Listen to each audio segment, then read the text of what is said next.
Salut, donc on va voir dans cette vidéo quelques fonctions prédéfinies pour la gestion des fichiers. Je vais commencer par deux fonctions toutes simples, c'est les fonctions de lecture et d'écriture. Et on va parler de la différence entre ces deux fonctions-là. Donc je vais juste récupérer l'entête de notre programme et je vais commencer à parler de ça. Donc d'habitude, lorsqu'on veut lire une chaîne de caractères, ça va être un petit scanf pour son S et S. Ok.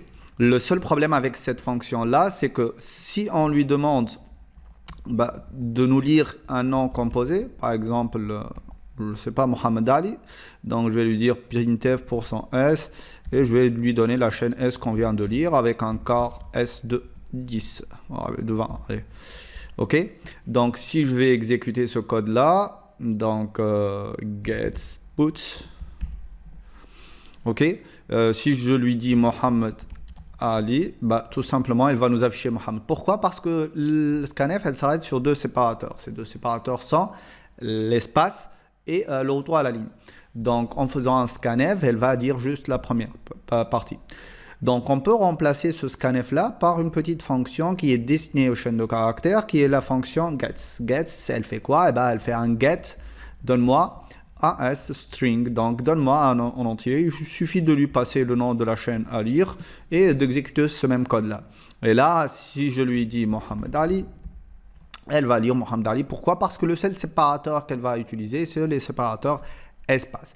Et donc, notre S, gets, elle fonctionne de la même façon que scanf, sauf qu'elle est dédiée uniquement aux chaînes de caractères et qu'elle n'a pas les mêmes séparateurs que scanf. Le seul séparateur, c'est espace. Donc, si vous avez besoin de lire toute une chaîne de caractères sans prendre en considération l'espace comme un séparateur, tout simplement, vous allez utiliser get.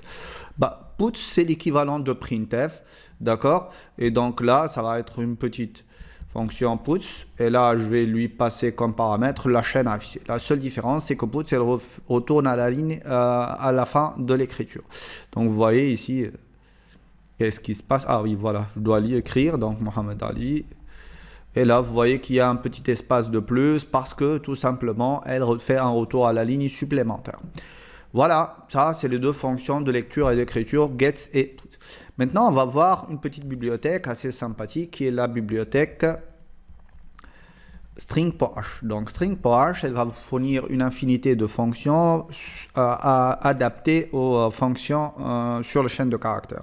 Donc vous allez trouver la définition de toutes ces fonctions-là dans string.h. Donc string.header, c'est pour ça qu'on va trouver juste les headers, en fait, les entêtes de ces fonctions-là.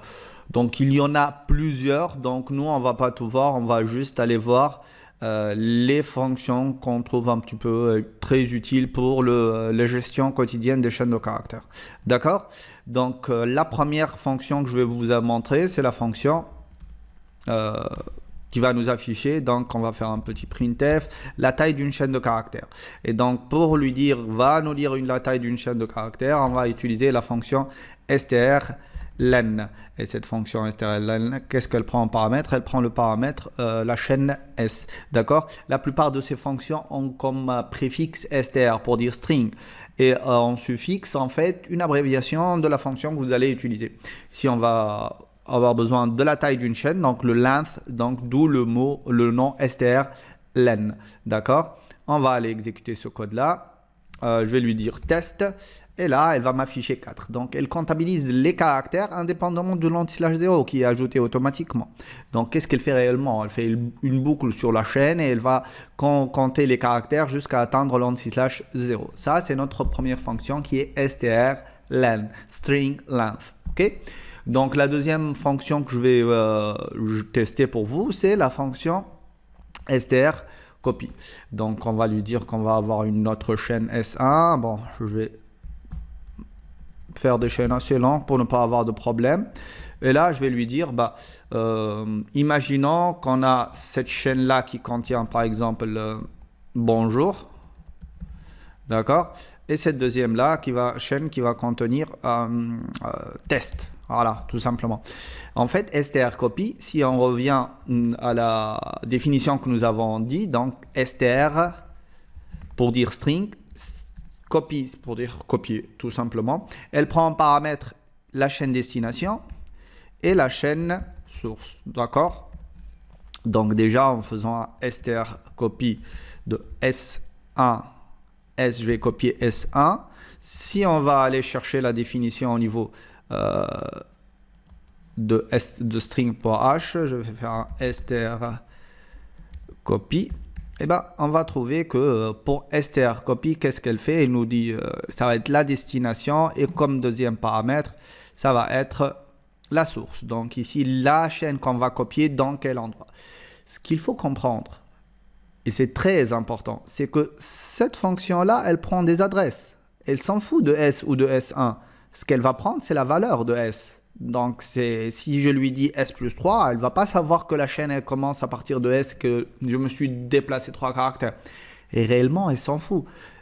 Si c'est une chaîne et qu'elle est pour nous, allouée pour elle, il n'y a aucun souci. Donc, elle va essayer de commencer à écrire à partir de la 4e case. D'accord? Donc, n'oubliez jamais qu'elle prend en paramètre 2 adresses. Et que S, pour elle, ce n'est pas une adresse. Ce n'est pas la valeur de S, cet S-là. Mais c'est sa valeur, puisqu'on passe la valeur de S et de la valeur de S1. Et maintenant, si je vais lui dire de m'afficher la chaîne S, d'après vous, qu'est-ce qui va se passer? On va essayer, on va exécuter pour voir et on va commencer. On n'a que test. En fait, qu'est-ce qui s'est passé? str copie, elle copie aussi le anti-slash 0. Réellement, qu'est-ce qu'elle a fait? Elle a remplacé le B par S, plutôt par T, le O par E, le S par le N par S et le J par T. Et ensuite, il y a ce anti-slash 0 qu'on ne voit pas ici. Et ben, elle l'a pris et elle l'a mis ici. D'accord? Et là, on a test OUR. Sauf que lorsqu'elle affiche la chaîne, pour elle, une chaîne, sémantiquement, elle se termine par anti-slash 0. Ce qui fait qu'elle va écrire ce test et elle va trouver ce anti-slash 0. Donc, tout ce qui vient après, elle s'en fout un petit peu. Donc, elle ne va afficher que cette partie-là. D'accord? Et ça, c'est le travail de str copy. Donc, le problème avec str copy, c'est qu'elle ajoute aussi le anti-slash 0. D'accord?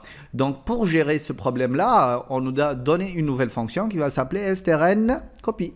Donc, copie-moi les n premiers caractères de S1 de cette adresse de source dans cette adresse destination.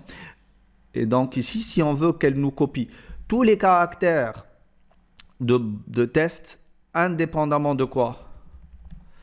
Indépendamment du anti-slash 0, eh ben, on va lui dire, va nous copier S1 dans S et prends juste les strlen caractères de S1. Et là, puisqu'on sait que strlen ne comptabilise pas l'anti-slash 0, elle va lui dire 4.